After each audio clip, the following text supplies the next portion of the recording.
Hey guys, welcome to John Ray's Backwoods Guns. Doing a little video for my YouTube channel tonight on how I reload the 7mm-08. I'm a little unconventional when I reload the way I use my dies. I'm going to show you how I put my twist on it. Stick around guys, this ought to be interesting.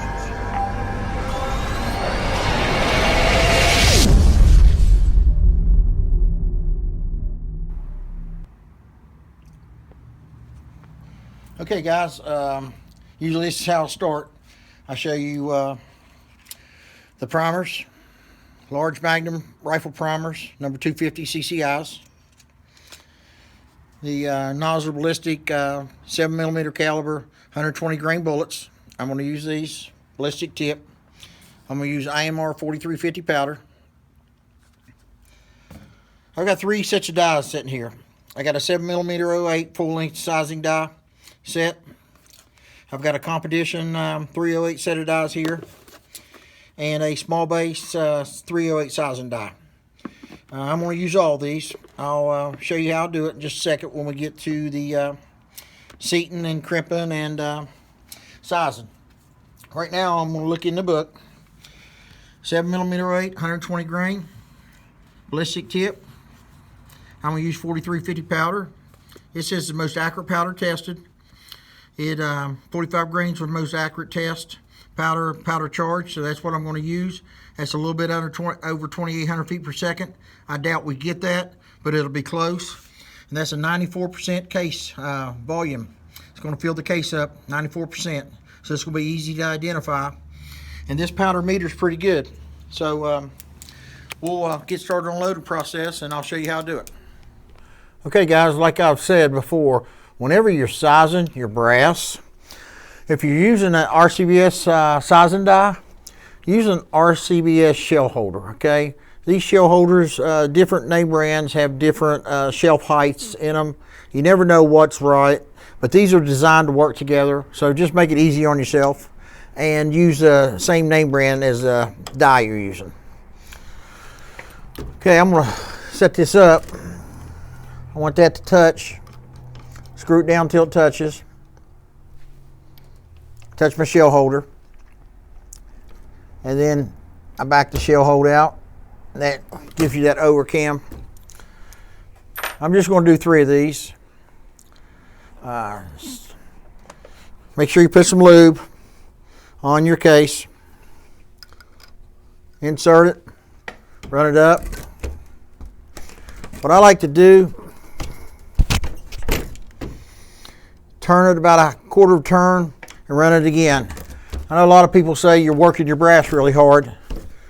I very rarely shoot my brass more than 2-3 times. So if I was had Lapua brass, or if I had Norma brass and I'd paid a bunch of money for it, then I probably wouldn't do this. But I pick up my brass at the range. So when I pick it up at the range, I usually get a lot of it. So it's not that crucial.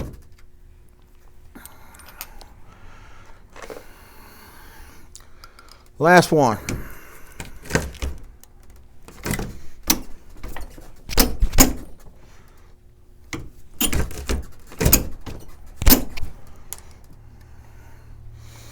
Okay, now these Lyman case gauges, they don't have a 7mm-08, but if you look in your book, all your dimensions up to the top of the shoulder are exactly the same on 7mm-08 and 308. So you can actually use these chamber checkers. Just use the 308 chamber checker, and if it fits nice and smooth, like that one does, then you're in.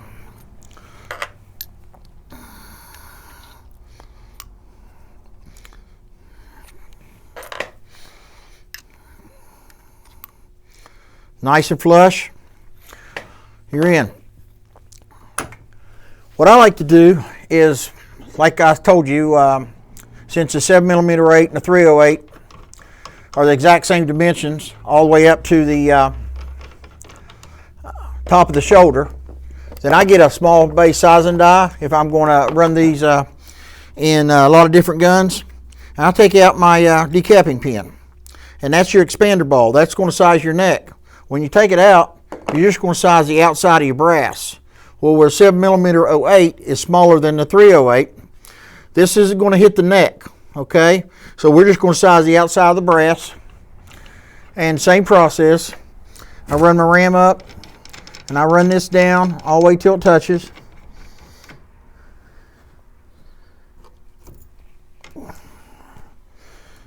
All right, guys, I'll run it down till it touches, then back the ram out, tighten it down. That gives you that overcam feeling.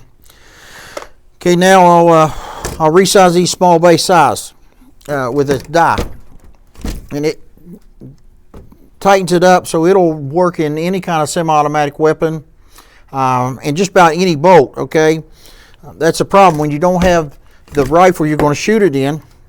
You don't have the you don't have anything to check it, and I like the size of my brass to a small base size and die. I just don't have a small base size and die for a 7mm-08, but the 308 just works fine. It just sizes it from the top of the shoulder all the way down, so it doesn't size your neck. We already sized the neck with the 7mm-08, so we're good. So let's go on to the next step.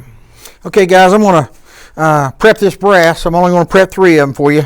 I've already prepped the rest. First thing I do is put my safety glasses on and put my gloves on. I've got the Lee trimming stone, and it's the pilot for the 7mm-08 already set up in there. So all I'm going to do is run my brass down,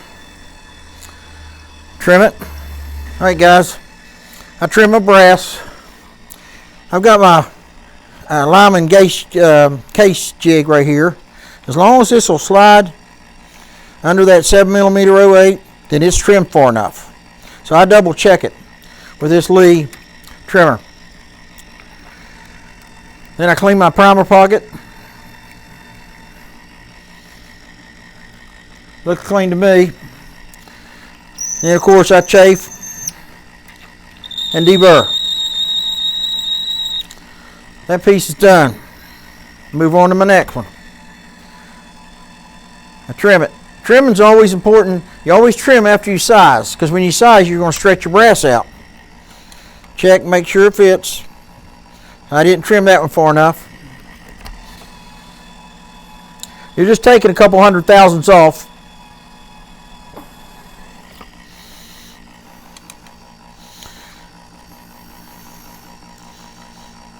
Yeah, like I said, try to do something on the camera.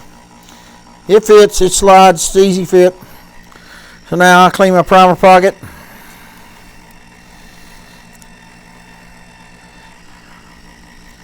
Perfect. There's one I haven't cleaned, and there's one I'm getting, I've already cleaned on the primer pockets.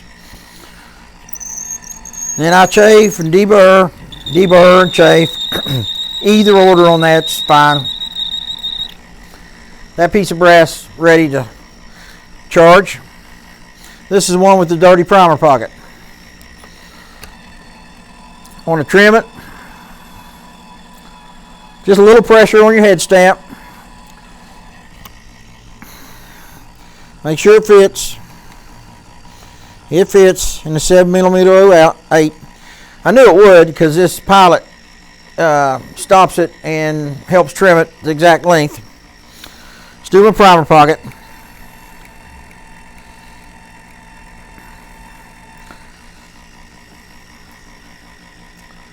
Damn, it's clean. I keep forgetting I've got a mic on. I don't have to scream.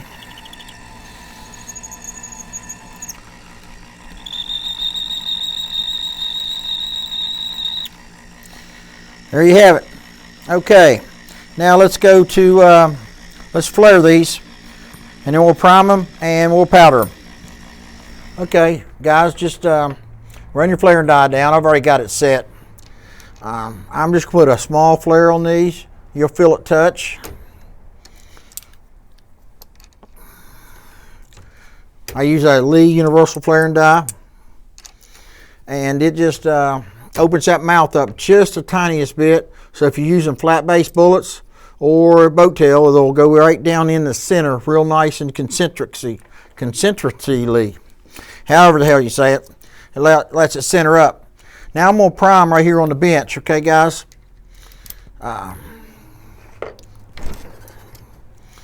First primer.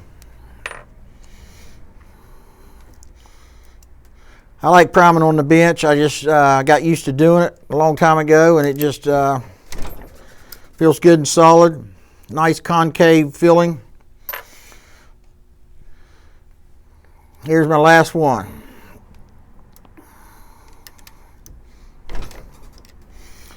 There we go. We got 3.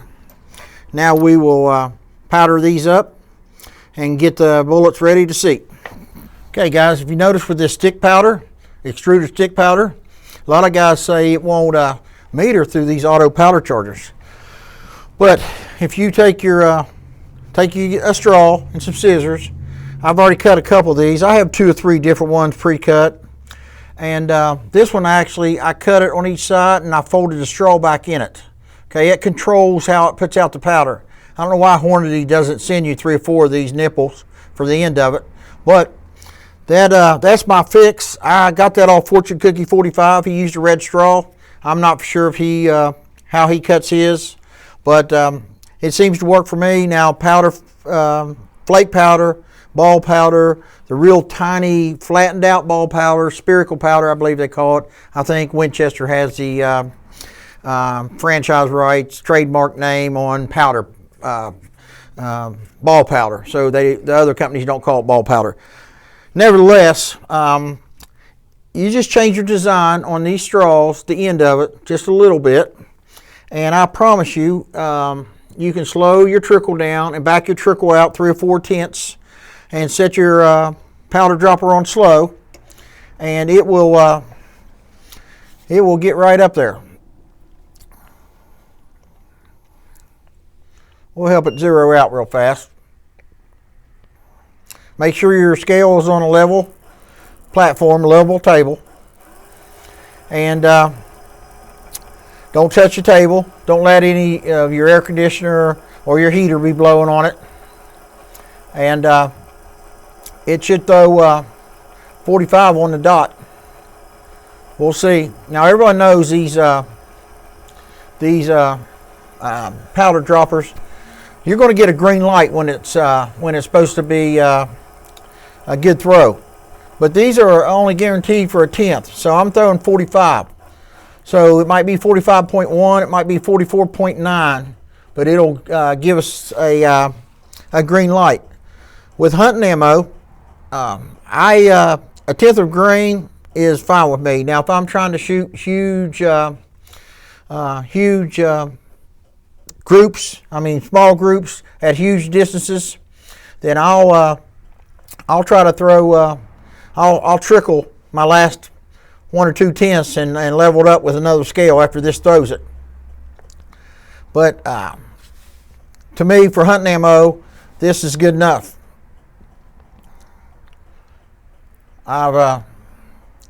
Usually it don't take this long, guys.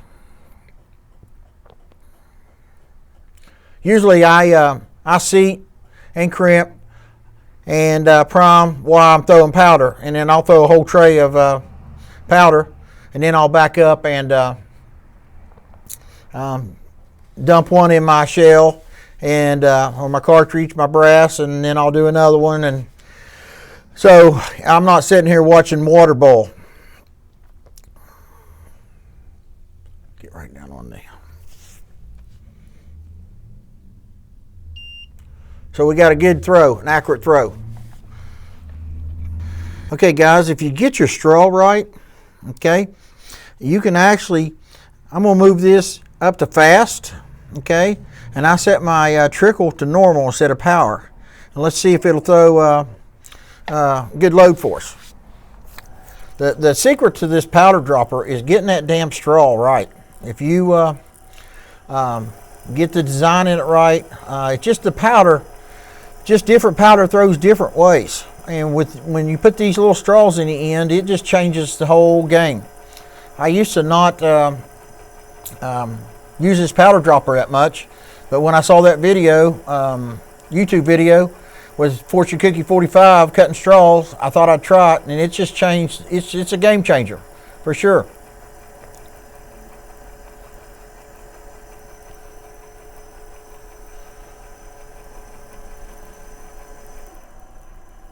So I've got my trickle set out to start trickling about 43 grain.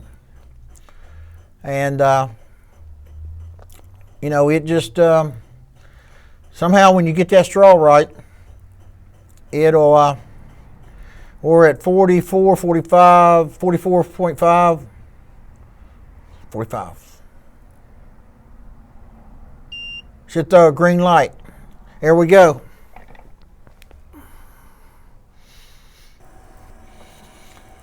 Okay guys, this is my last one. I'm just doing 3 for you.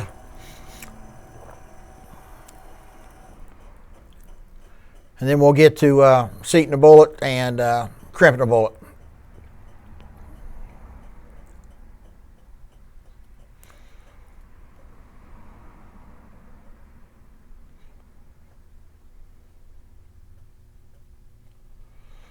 See that straw, it's just letting 1 or 2 grains of the powder fall out. We're at 44.9. 1 or 2 more of the little grains and we should be, the little sticks of the powder, and we should go green.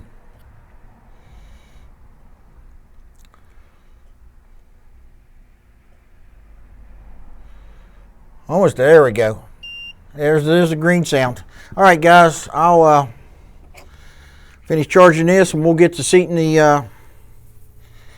these bullets. I am going to use my 308 competition seating die. Of course, I know what you're saying.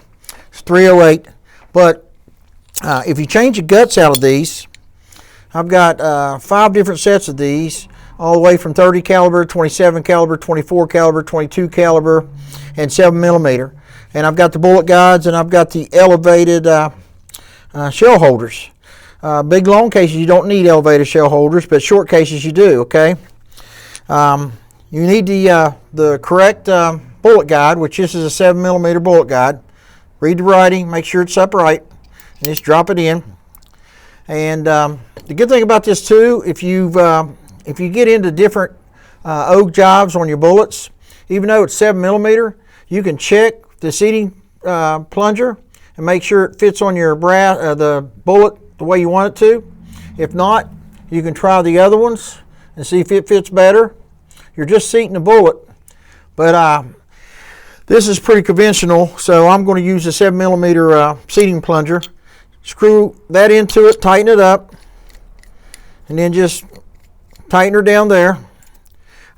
This is why I use the Lee setting nut, locking nut, because I change it, run it up and down the housing so much, because I use this for just about seating all my bullets, and I never know how much room I need or not. So then you just screw it in like you do any other die. I've already got this preset to save us some time. Just set it down, make sure your opening's towards your front of you.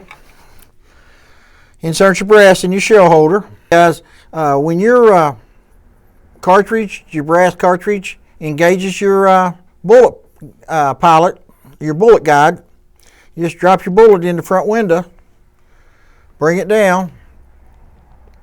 Now this isn't going to be right. I'm going to have to measure it and set this. We're shooting for 2.80. Get my micrometer.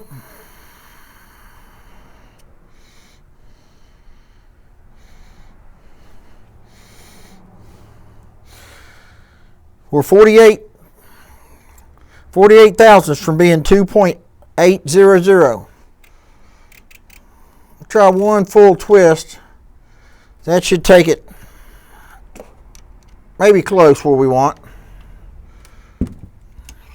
This is real sensitive to 2796. So we'll go back 4 the other way. That should set them. Go to the next one. We should be right on. Just like I said, when it engages your bullet guide, just drop your bullet in your front window. Seat your bullet.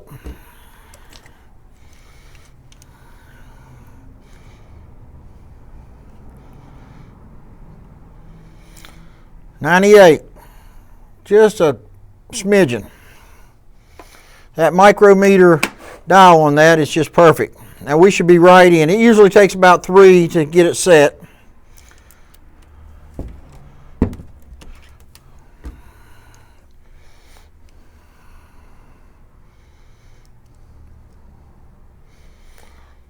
.2801. So just bring it back one more, and I think you guys get the picture how easy it is. All right, guys, I don't have a Lee factory crimp die, and I usually like to crimp a little bit all my rifle shells. If I know it's going in a bolt action, I won't crimp it if they ask me not to crimp it. But if I'm not sure what they're going to shoot it out of, then I go ahead and put a light crimp on it. Seeing that I don't have a Lee factory crimp, I've got my full length die set. I've got the seating die, and this actually is a seating and crimp die built in. So what you want to do is you can make this work. Run your seating stem all the way up. I didn't need to seat with this because I was using my micrometer to seat with. Let's get that seating stem out of the way, run it all the way up. Now, just like normal, when you're setting your crimp on these, run it all the way down. And I believe I've already got it set, but we'll find out. You just want to, you want to run your bullet all the way up. You want to run this to where it's barely touching. Back it out a little more. That's not quite enough for me.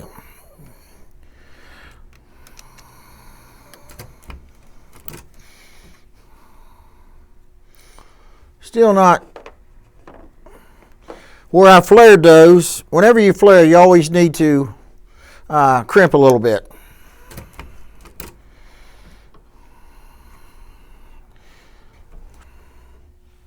Okay, set it down, it's locked in. Oh yeah, that's the way I like it. We'll just crimp these two.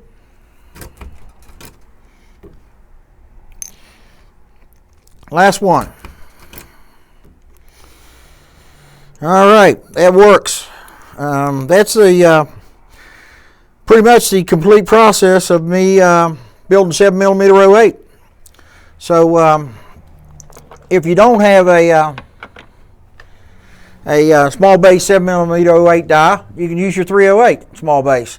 If you don't have a Lee factory crimp, you can use your regular 7mm seating die and just back your stem out. Well, we could have seated with this too, but I really like seating with my competition dies. Okay, that's my little twist on things. I really like this competition die. I like it because you can really dial in which seating plunger to use with the ogive of each bullet. Like I said, it's designated 7mm, 270, 330 caliber, 243, but you can get them in 6.5s, and you can just interchange those seating plungers just and stems just so they really match your bullet, because you get some long ogive bullets, and then you get some fat traditional size bullets with a normal conventional ogive on them. That way you don't tear your bullets up. Anyway, guys, that's how I do my 7mm-08. Well, that's my tips and tricks on how I do the 7mm-08. I used a straw on my powder charger. I used 3 different sets of dies to build these little babies, and they end up turning out pretty good, I believe. Make sure you guys subscribe to my channel, like my channel, comment if you got any questions. I'm going to try to get a rifle and do some range tests, but my friend didn't bring his rifle by, so I'll have to wait and find one. I'll get one in on trade sooner or later, and we'll do a range test. I'm going to keep about half these. So thank you guys. You all have a great Christmas and happy holidays and all that good stuff.